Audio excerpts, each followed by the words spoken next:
Hello, sa mga nandito na. So, una si Ubats na nagsabi sa ikuunlad ng bayan, Team Unity ni na PBBM at PP Sara ay kailangan.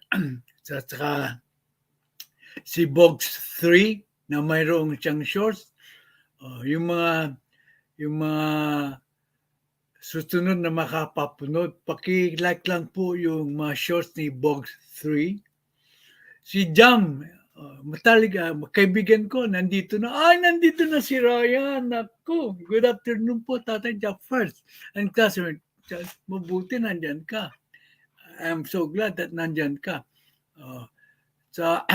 Ulitin ko, kung yung mga nakahanap ng entertainment, hindi po totoong channel na ito. Ito po ay isang channel na matalino ang diskusyon, respetado ang mga tao rito, respectful yung mga tao rito. Kung mayroong kontra-opinion po, pinapublish po namin. Tulad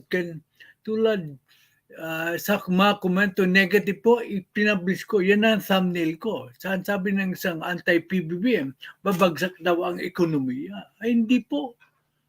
Tatalikayin natin yan. Pero importante po, dumating na po ang ating Presidente Saudi Arabia. Nakipag-summit siya sa ASEAN at AGC countries there. Oh, Sir Amik, baka gusto mo umakyat, sabihin mo lang kung gusto mo umakyat. Magbatian tayo. Kung pwede ka, bibigyan kita ng hagdan. Kasi nandyan ka. Kasi napunta ko sa site mo, hindi ka naman sumipot. Nung isang ang tagal ko nakantay.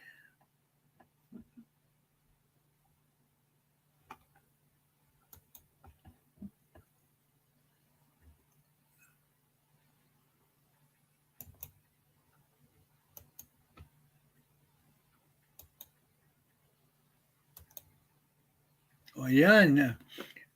Sir Amik, kung gusto mong makyat, pwede. Kung di ka akyat, tatanggalin ko yung yung SIM yard. Hindi na akong magpapakyat unless nagre-request silang pakyat. So, pakinggan natin yung sinabi ng ating mahal na presidente pagdating niya galing Saudi Arabia. Dito po, makikita nyo ang freshest news tungkol sa presidente.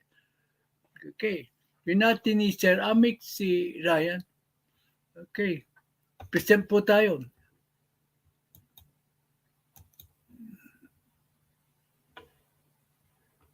Yung arrival statement po ng ating presidente, mahaba po ito.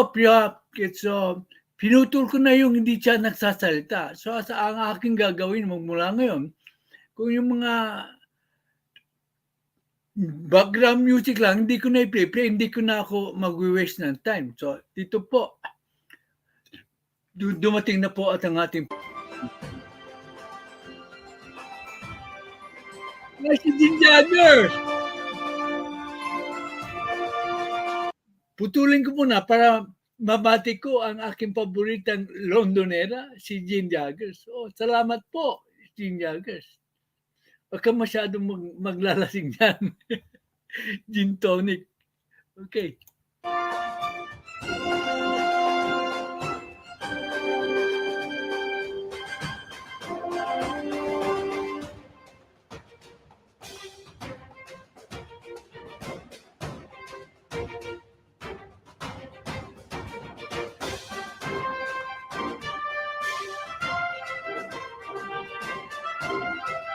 Sir Amik, yung next live mo, mag-meme ko sa kanina.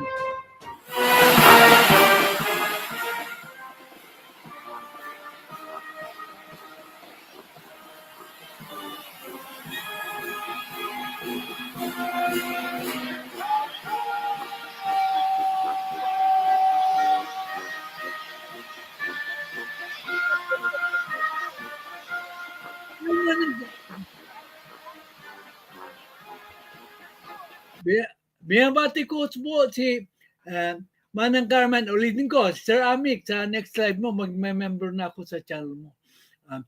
Hello, Manang Kimberly. Salamat at tumating ka. Hindi pa naman ituhan.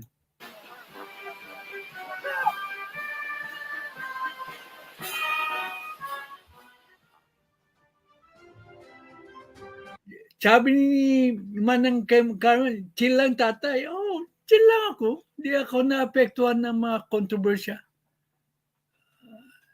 Hindi ako marunong gumanti eh. Mabait ako eh.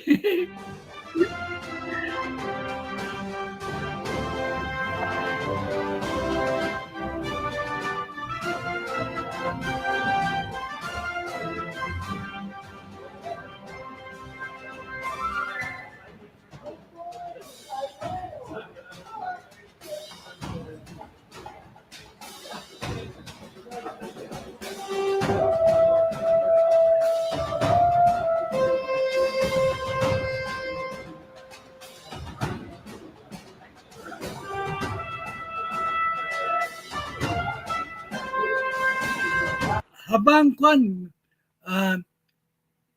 bagong Pilipinas vlog. Welcome, Mr. Back.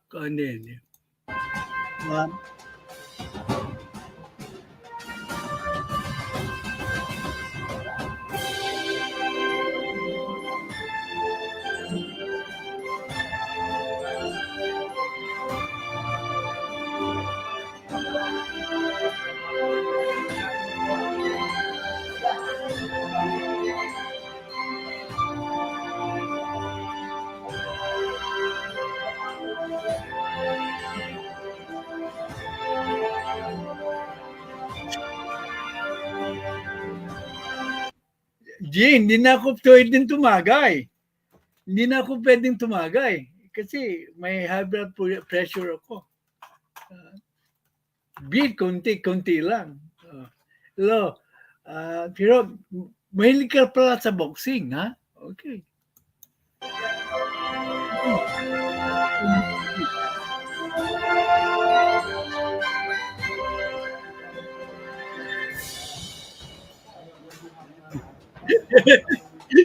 Talagang si Dino.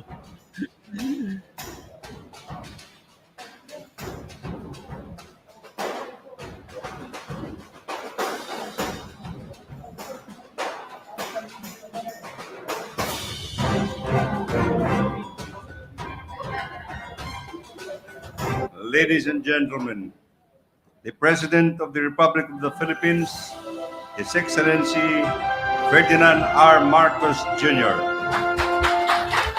Thank you, Sec Manny Bunuan. Please take your seats. Members of the cabinet that are here present, of course, our hosts, the Pasay City Lone District Representative Antonio Calixto, and the Pasay City Mayor Imeldo Calixto Rubiano, AFP Chief of Staff General Romy Browner, the major service commanders here today, our newly appointed Coast Guard Admiral Caban, who is here, who has joined us for the first time. PNP Chief General Benji Acorda, fellow workers in government, distinguished guests, ladies and gentlemen, good afternoon. I have arrived back from Riyadh, Saudi Arabia, after a very short, but I can say successful and productive visit. The ASEAN GCC Summit is a landmark event, and this happened for the first time when leaders from both ASEAN and the GCC states met and discussed regional and international issues and agreed upon the future of cooperation between our two regional organizations. The summit provided an opportunity to project the Philippines' long-standing promotion of a rules-based international order. Dito, mag-interrupt ko lang siya. Dito, pinagpapatuloy niya ang pagkuha ng kaalyado sa West Philippine Sea. Pag sinasabi niya rules-based, tinutukoy niya ang West Philippine Sea at pinapatamaan niya ang China. Okay. So, pinaglalaban pa rin ang kapakanan ng Pilipinas sa West Philippine Sea. which is essential to the maintenance of peace, security, and stability in our regions, which sit astride two of the most vibrant sea lanes of trade and communications in the world. I highlighted in particular the ways that we can collaborate in the areas of energy, food security, and the enhancement of logistic chains for the continued progress of our independent global economy. I underscored in Nanyan si Tourism Secretary Garcia. Okay. Si Miss Secretary Loizaga. Okay. In this regard, our commitment to the full implementation of the ASEAN GCC Framework of Cooperation from 2024 to 2028. With the GCC countries home to more than 2 million hardworking Filipinos, I, of course, called for 2 million. That is roughly almost 2% of our population are in in the Middle East. Malaking porsyento yan, 2%. All voted palagi ko, the voting safeguarding of their rights and of their welfare, as well as for their upskilling, so as to meet the So nagpunta sa summit na inasikaso niya ang rights ng ating mga overseas Filipino workers. Ganyan po kasipag ang ating presidente.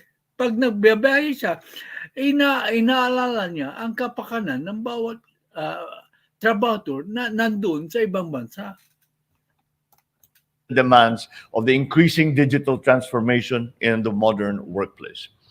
The summit also provided ASEAN and GCC leaders an opportunity to convey their views on the ongoing conflict in Israel, in Gaza.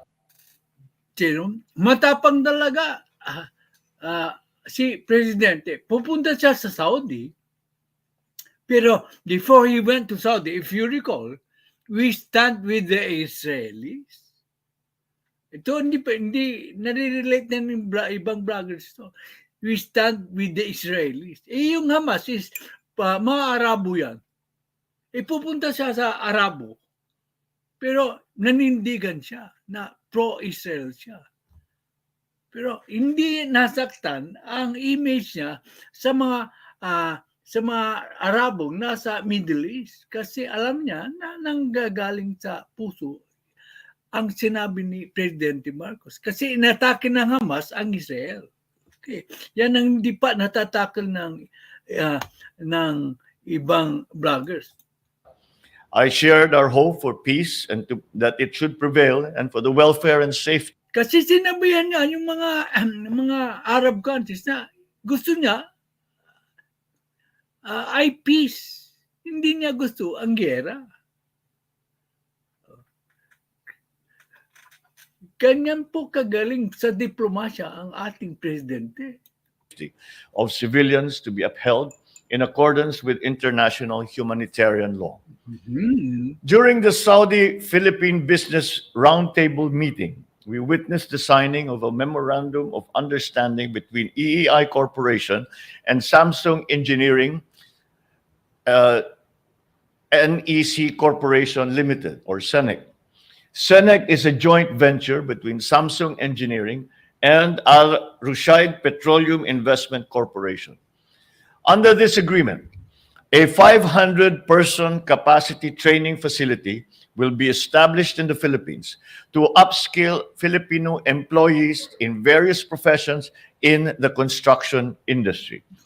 The facility aims to train at least 3,000 Filipinos a year and more than 15,000 Filipinos in the next 5 years, ready for deployment with their new found skill. So if you multiply yung 3,000 times 5 years, it is 15,000. A lot, medalist ngayong araw na si Trek Sibila, na dumating ulit. So 15,000 workers. na up yung kanilang skills ay up to date. Saan ka makakakita ng presidente na iniisip ang lahat yan? Ang sabi ng mga anti-BBM, babagsak ang ekonomiya. Baka pag hindi siya ang presidente, babagsak talaga ang ekonomiya. Isang astig nandito po, si Pia de Cospel, isang co-host ni Texi Villa. I enjoyed your show, Pia de Cospel, with Texi Astig Villa. Okay. Ganyan katalino ang ating presidente. Nagtataka ako kung bakit gusto nilang buwagin ang unity team.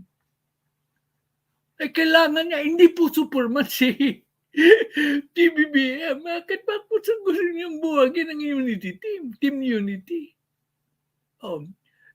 Channel natin dedicated na lang sa team unity.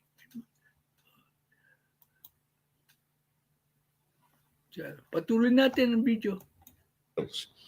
This agreement is valued at $120 million. The DTI also reported 3 other business $120 million sa 550 pesos na lang. Ilan yun? Lalabas mga 120 billion times 50 60 sa 120 million, di 60 billion pesos na yun. Kasi times 50, di 1 billion 200 ang per 120 times 50, that's 6,000. So 6,000 in terms of zeros is 6 billion po. Ang laki po, 60,000. Ang laki-laki po ng ginawa ng ating presidente. 6 billion. Laki. 6 billion na. Saan ka makakita? Yung trip lang, magkano ginastos niya sa trip? to business agreements that were discussed among Saudi and Philippine human resource companies for the training and employment of Filipinos across a wide range of industries, including healthcare, hotel and restaurant and catering, maintenance and operation, amongst other operations. These agreements are expected to generate more than $4.2 billion and an additional 4.2 billion dollars times 50, that is 200 billion pesos. Nagpirmahan na po. Konkreto na po yung agreement. Implementation na lang ang kulang. Siyempre, pag nagpirmahan, nag-implement, medyo matagal ng konti. Pero nagpirmahan na po. Hindi na po pledge yan. That is signed agreement po.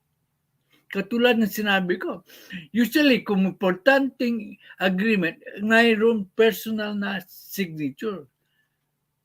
Kanina diniscuss ko yung Afghan issue na kailangan ng signature to sign the agreement. Okay, pagpatuloy natin. than 20,000 jobs for Filipinos over the next few years. Kala nyo, 20,000 jobs lang. 220,000 yan. 3 other business-to-business agreements that were discussed among Saudi and Philippine human resource companies for the training and employment of Filipinos across a wide range of industries, including healthcare, hotel and restaurant and catering, maintenance and operation, amongst other operations. These agreements are expected to generate more than $4.2 billion and an additional 220,000 jobs. Okay, 220,000 jobs. May multiplier effect yan. Usually the family of one employed is about 5. So 220,000, more than 1 million Filipinos will be economically more viable because of what the president did in Saudi Arabia. Okay? Okay. So, saan ka pa hahanap ng presidenteng ganyan? Kinagamit niya ang diplomasya para makamtan ang pagpapasagana sa ating mga kababayan.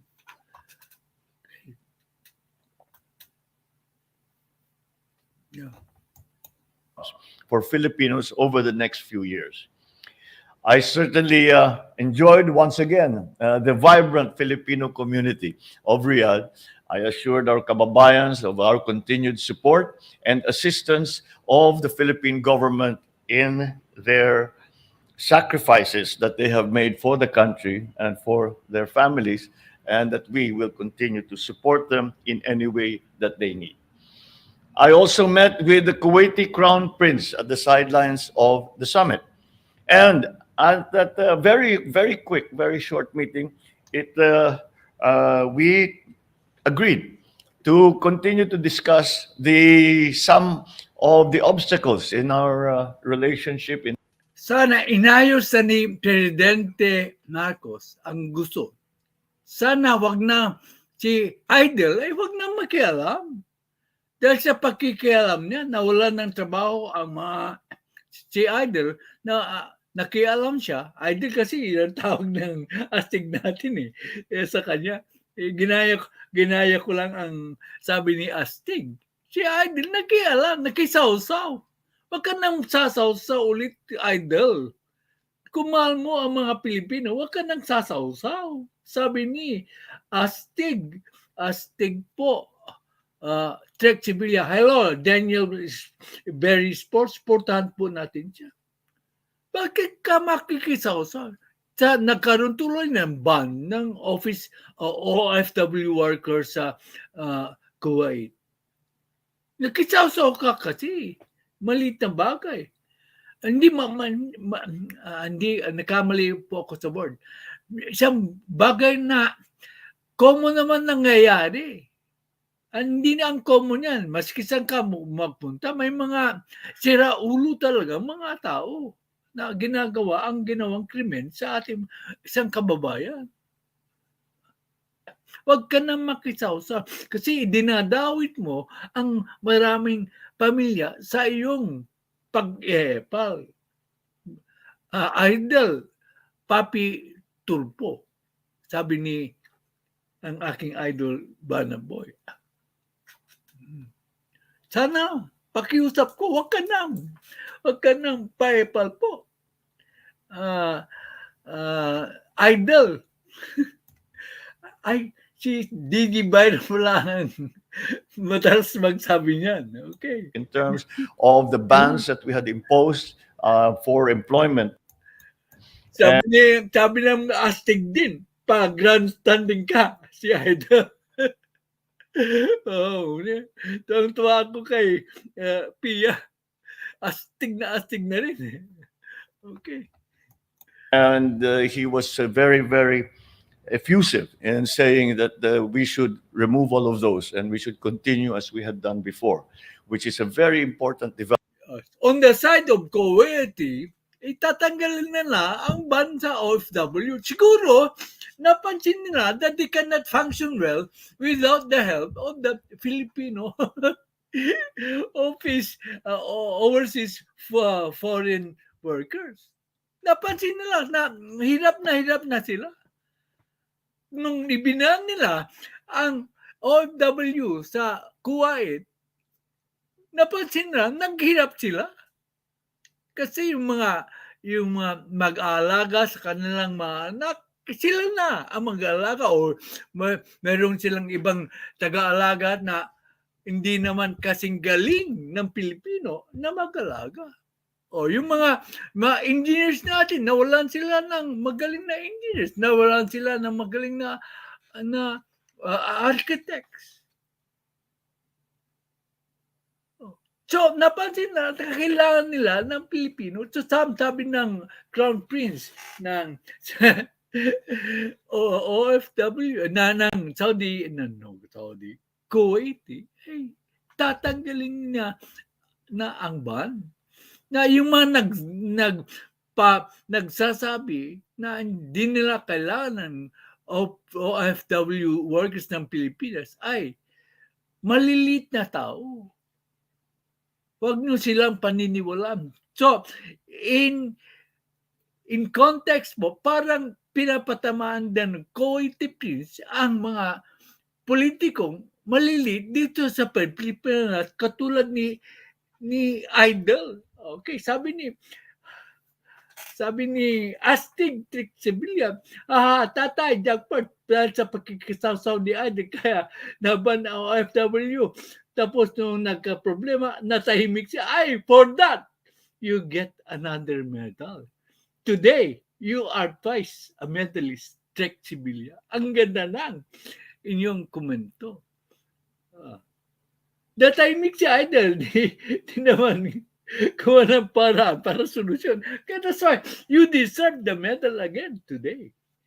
Check Sibilya because of your good comment. Dito po pag good comment and I find it very good, I'll give a medal.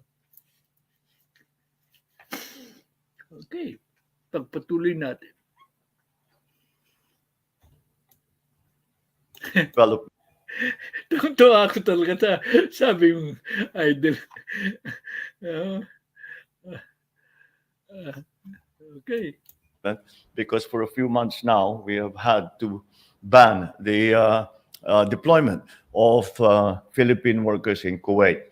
Now that will end, and we will now return to the Huwag ka na makikisasaw. It will end na raw, sabi ng ating magaling na presidente. Gagawa ka na naman gusot, Idol? Hindi ko, sabi lang yan, ginagaya ko lang siya. Sabi yan. Correct, Ate Pia. Di ko spend, napaka-grandstanding siya. Nagsimula lang ako kung di niya siya kaya magbigay solusyon, TikTok.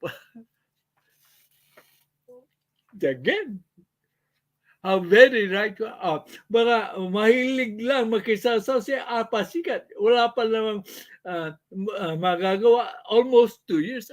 For that, you also get a medal today, Ryan. Maganda ang mga comments nyo. Right to the point. Ay, naku. At saka, yan ba ang gagawin yung presidential candidate? Na puro pa-epal pa. Then, sabihin nyo sa akin kung may naipasa ng magandang batas po si Idol. Sabihin nyo sa akin kung mayroon na siya magandang naipasang batas si Idol. So lang ang alam lang ni Idol, no solutions, no proposal. Okay, tama po. Si Pia. Okay. Ako lang po tataglo. Hindi ka pwede. Masyado ka, mayroon kang 2 anak na inaalagaan. That is your drawback. Saka, hindi ka pwedeng mag-run kasi American citizen ka eh. Okay. Pagpatuloy natin po ang normal state of affairs with the Kuwaiti government. And in fact, they have moved very quickly. They have already started discussions at the ministerial level at the embassy. Actually, mas gusto ko po yung all caps kung mag-con kayo kasi mahina po yung mata ko. Mas nababasa ko pag all caps. Kung minsan, kung small caps, kasi sabi nyo, para nagagalit. Sa akin, hindi. Hindi kung pwede i-all caps nyo ang yung sinasabi para makuha ko, mabasa ko ulit. Mabasa ko ulit. Kasi that is one of the reasons why all caps po ang ginagamit ko. Kasi minsan hindi ko nababasa yung mga maliliit na small caps. Okay. Sabi ni Mayleg lang makisasaway. Okay. Ako na lang tatakbo. Hindi ka pwede.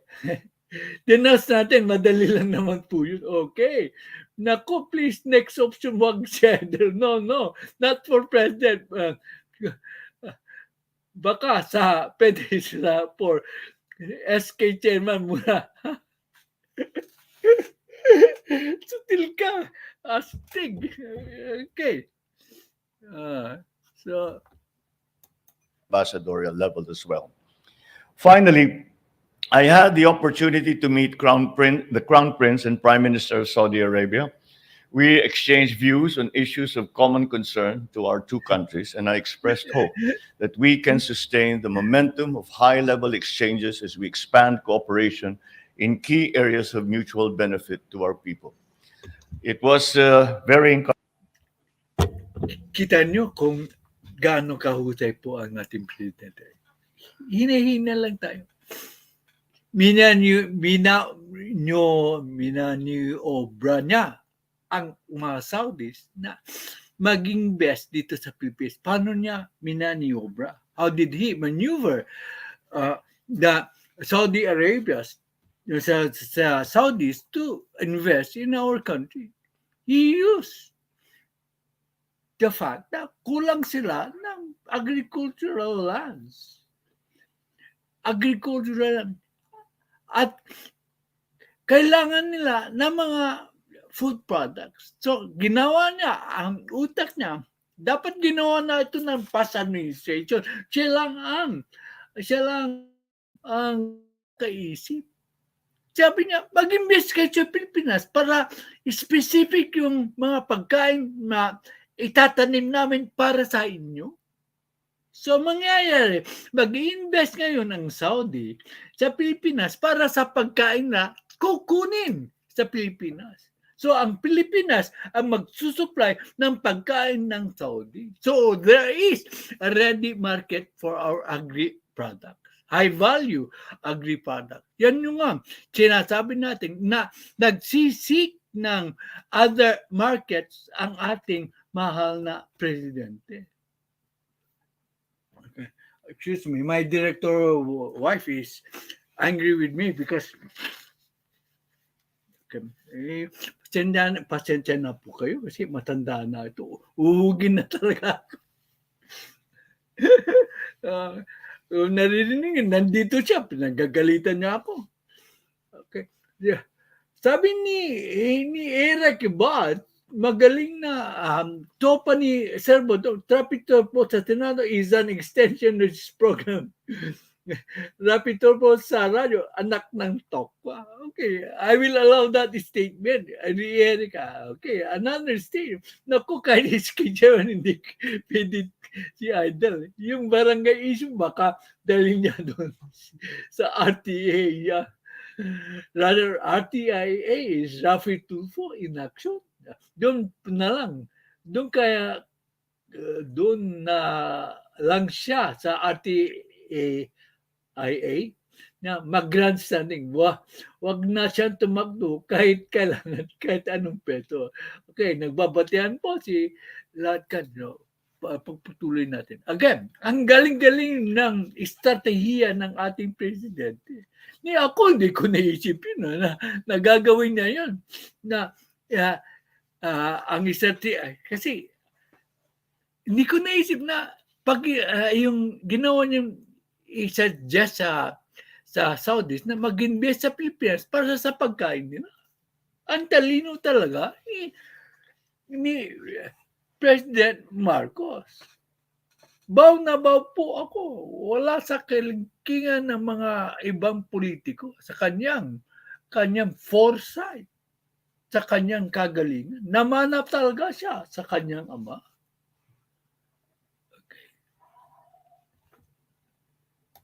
Encouraging because the Crown Prince made it very clear that the Filipinos that are working in Saudi Arabia, and we are approximately 760,000, and we will soon be approaching close to 1 million, and this is only in the Kingdom of Saudi Arabia.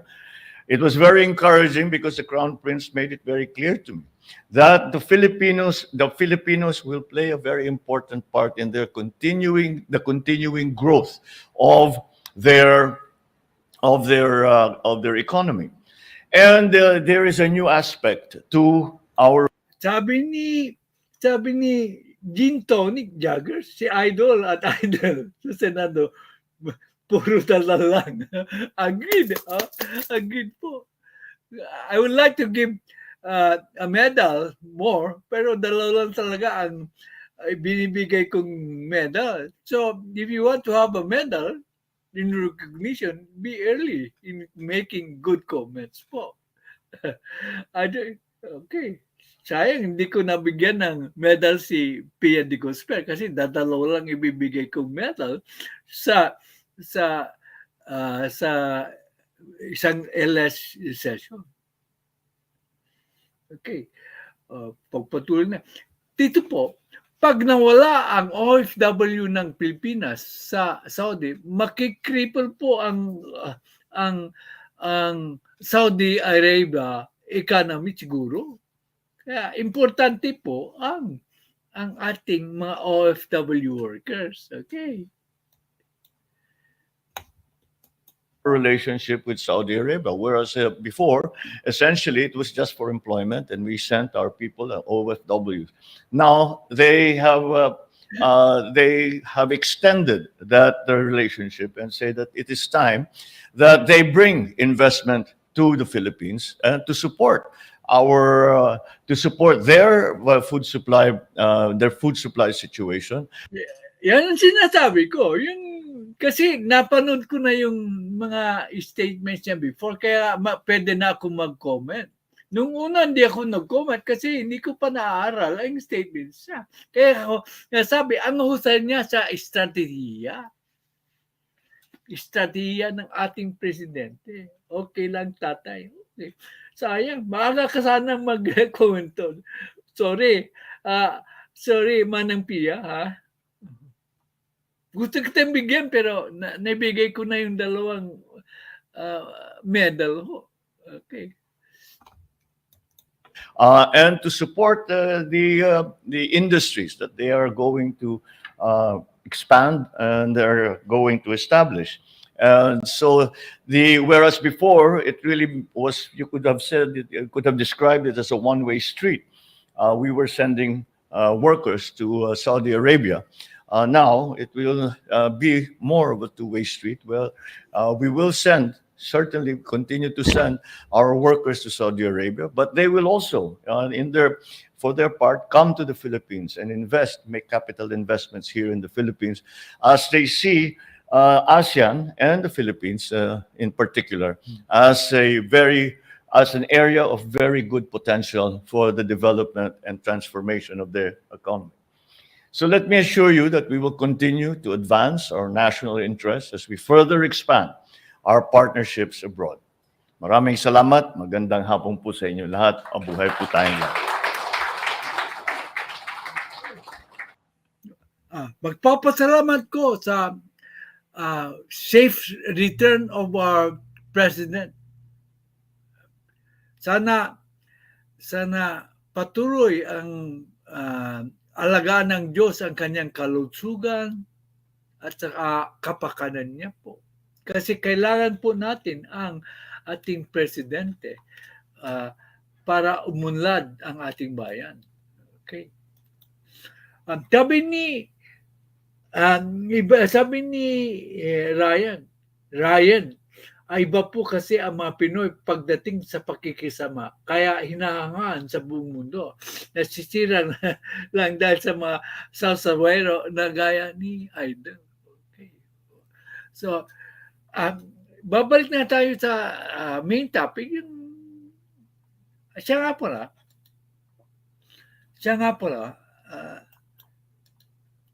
nagtataka lang ako rito. I am just wondering po.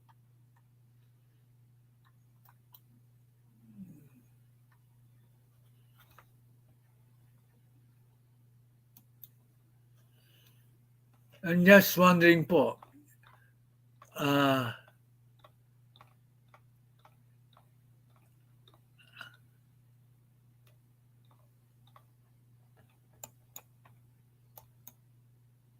Ito po, 2,180 views last 48 hours. So, meron po akong views na 2,180. 48 hours means 2 days. Divided by 2 ay nag-average po ako ng more than 1,000. Yan, current po yan. Bakit? Ang views ko lang naman 100. Yung pala, upon investigation, yung mga bagong dumating sa aking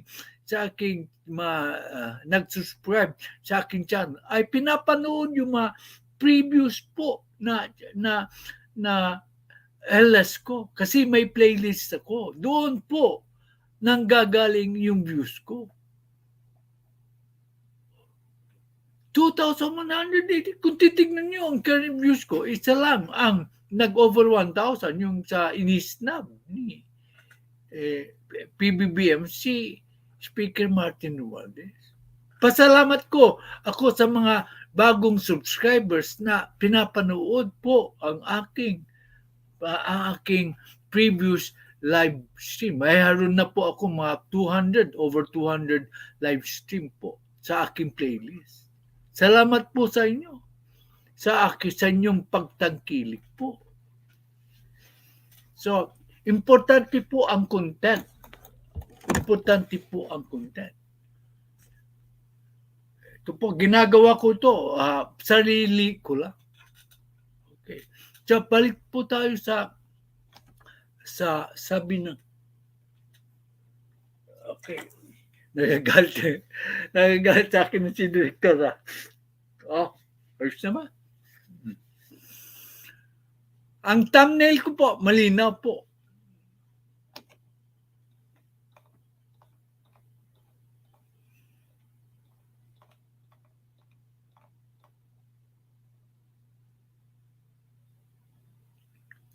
Mula ngayon, lahat ng unflattering comments sa akin channel, ipapublish ko ito sa next LS ko po. Tapos, i-delete ko po yung comments nila kasi at least na-publish ko yung unflattering comments nila dito sa main LS ko. Mas maraming makakakita. Pero ayaw ko na makita yung comments nila sa replay section. So, dito ko lang papakita kung tama sila. Kayo na ang musga. Galing tulad nito, small caps, halos hindi ko mabasa. Henrietta Bonian, galing sa 4 subscribers, no videos. O Crane Gasa, next Pinas. Anong ibig sabihin? Tayo ang susunod. Gagirahin tayo. Yan ang sabi ko sa inyo. Dahil may mahusay tayong presidente, hindi gagalawan siya na kasi mayroon tayong mga kaalyadong nasyon na handang tumulong sa ating bansa. Mag-isip ka naman. Hindi yata bago ka magkomento. Dinubuli pa ba tayo ng tiyanang masyado? Mayroon ng darating na 40 barko galing sa Cebu na binili ng ating mahal na presidente na tutulong sa sitwasyon sa West Philippine Sea. Ano ka? Nagpakakalat ka lang ng pananakot. Kami po ay nagtitiwala sa aming mahal na presidente. Kami po ay nagtitiwala sa aming mahal na presidente. Sabi ng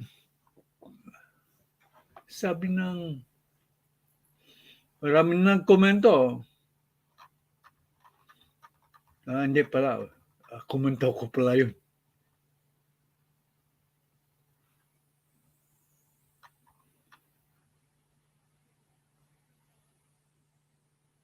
Sabi ni Ginger, tatay, corruption sa Pinas is passion, not your passion. Okay. Thank you, Mr. President. Okay, dapat natin siyang pasalamatan. Sayang, sayang nga lang po at 6 years lang na term ng president. Sana kaya doon sa mga Senate at Congress, no limit, as long as they are winning the vote. Okay. Sana kung parliamentary system tayo, pwedeng maski 20 taon siya, kasi parliamentary. Pero binago nila ang sistema eh. Tama ka dyan, Ryan. Tama ka. Okay. So, Miss Henrietta, hindi po mangyayari yun. Kasi hindi gigirahin ng China ang Pilipinas. Yung US, isang LS ko, gumagalaw na against China. Ay, hindi na sila bibentahan ng most modern artificial intelligence chips gawa ng NVIDIA. Kaya hindi po gagalaw ang China kasi alam nilang matatalo sila pagdating sa gera kasi mas advanced po ang artificial chip ng US kaysa sa China. Yan po ang debunking ko ng iyong komento. Ang susunod po ay pinanggalingan po ng aking thumbnail.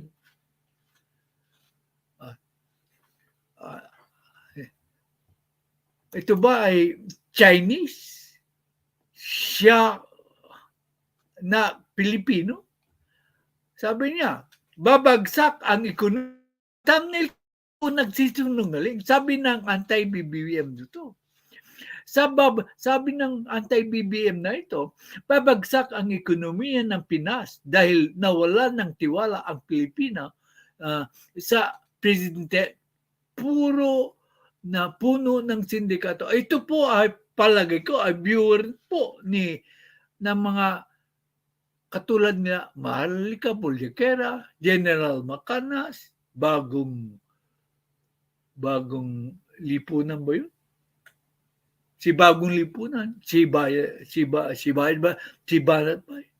Dito siya siguro kumukuha ng ideya. Ito na lang eh. Itong mga balita. Ito, pang-debunk po sa inyo. Yung whoever you are, Chinese sounding name na nag-comment po. Chief Presidente Marcos was to develop Philippine rice industry in a holistic science-based way. Report po yan 5 days ago. Meaning, paano babagsak? Yung agrikultura natin ay ginagawa ng matinding pag-aasikaso ng ating presidente. Yun. Basahin na lang natin yung kanyang statement. Ito pag-debunk po sa iyo, kagalang-galang na Chinese sounding name, anti-PBBM commenter sa show, sa aking channel. Yan, hindi. Pinagbigyan kita, in-air ko yung side mo. Pero i-air ko rin ang side ko na pag-debunk sa'yo. Hindi po makatotohanan ang iyong pahayag. Yung mga magko-comment sa replay, mag-ingat kayo kasi malalaman na ng karamihan ng tao na kulang kayo sa katalinuhan. Ilang beses ko, gagawin ko yan araw-araw. Pag nagbigay kayo ng unflattering comments, ipapublish ko. Hindi ako natatakot. President Marcos on Monday said his administration will do everything to develop the rice industry in the Philippines and vowed to approach it in a comprehensive and a holistic way based on science. Scientific na po ang magiging agriculture industry natin. Naisip ba yan ng past administration? Bar none po. Si Presidente, BBM lang ang nakaisip. to improve the economy, to improve the agricultural sector and our economy. Okay.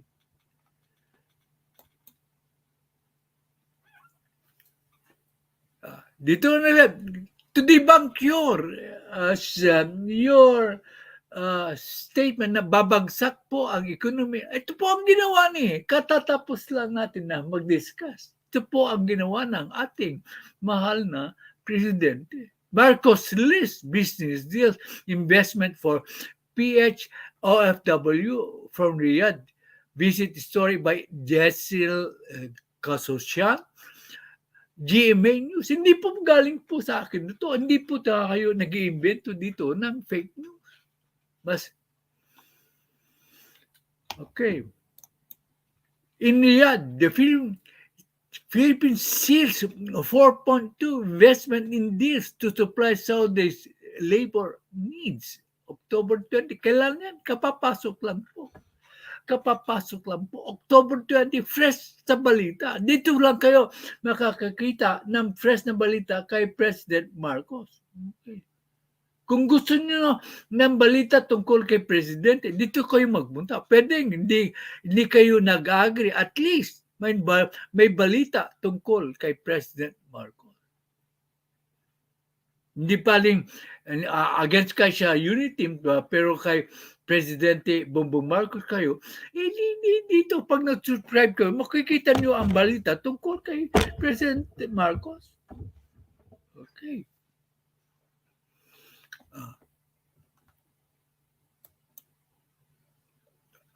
Okay, isa pa.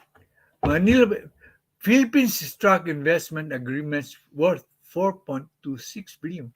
200 billion pesos sa 50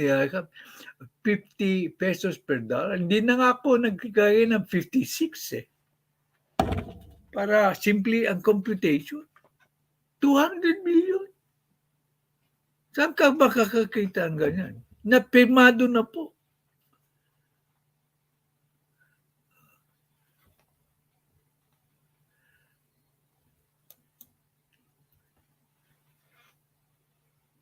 Which will lead to new jobs. Okay.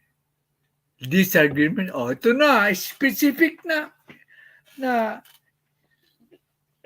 deals. 3.7 billion deal between Saudi's Algiers human resources. Ang tawag mo dyan na human resources is mga tao, human. Biro mo, 3.7 billion na investment ng Saudi dahil sa employment ng Pilipino. Saan ka makakakita ng ganyan? Anong pinagsasabi mo? Chinese sounding anti-PBBM comment. Hindi mo alam ang pinagsasabi mo? Kulang ka, palagay ko kulang ka sa katalino. Tulad ng mga vloggers na hinahaan mo. Kulang ka sa katalino. Siguro lang. Nagtatawanan ka dito. Magko-comment ka ng ganyan na hindi mo alam ang punot dulo. Okay.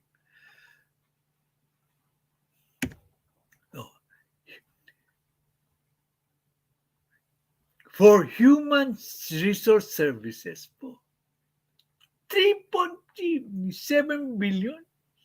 Sabihin mo, LCM na 0.7 times 50, 150 billion pesos nang madadagdag sa ating ekonomiya, ang madadagdag sa bulsa ng mga kapwa natin Pilipino. 191 million between Saudi's Mahara, human resources ulit, trabaho ulit. Para sa ating manggagawa sa Pilipinas. Iba yan sa 3.7. 191 million. Puro human resources po na galing sa Mahara. Human resources.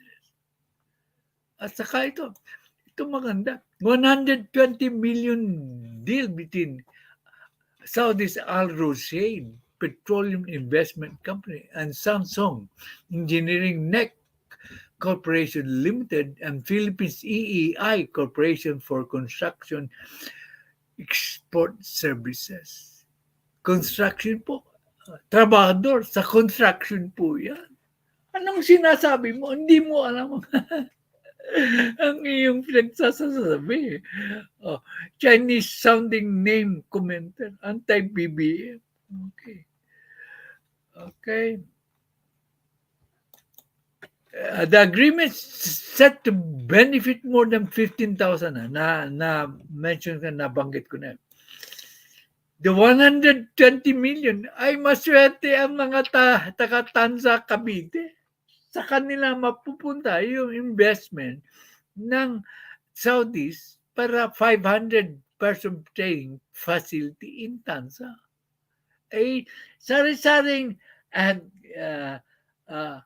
business po ang magsusulputan yan. Kasi kailangan kung may 500 na tao na ititrain, kailangan niya ng transportasyon, kailangan nila ng pagkain, kailangan nila entertainment. So, ang usbong na kalakalan ay dadami po. Okay. So, kung wala na pong magko-comment, titignan ko. As usual, I will end the show kung wala na pong magko-comment.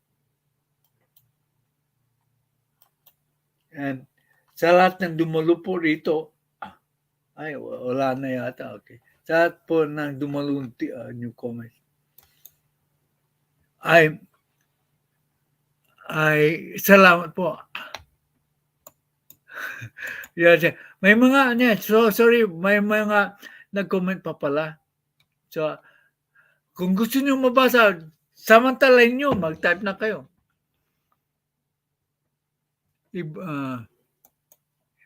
Iba po kasi Tatay Corruption ay nabasa ko na. Thank you, Mr. President, sabi ng Astig Pia. Sayang nga lang, nabasa ko na yan. Sorry hindi ko nababasa. Mas bagay kay Idol, Barangay Tanod. Sayang nga, hindi ko na mabigyan. Si Pia, mas bagay sa kanya, barker ng jail. Tapos grabe ka pala, Ryan. O sa palengke. Okay. Nahilig siya makipag-away kaysa makipag-ayos kahit tanod. Hindi siya pwede. May mga bidder ang palaya, antay. Okay. So, Manang Pia, ikaw ang last word ka. I'll end my live stream. Thank you for all those who attended my live stream. I love you all. Thank you. I end my stream.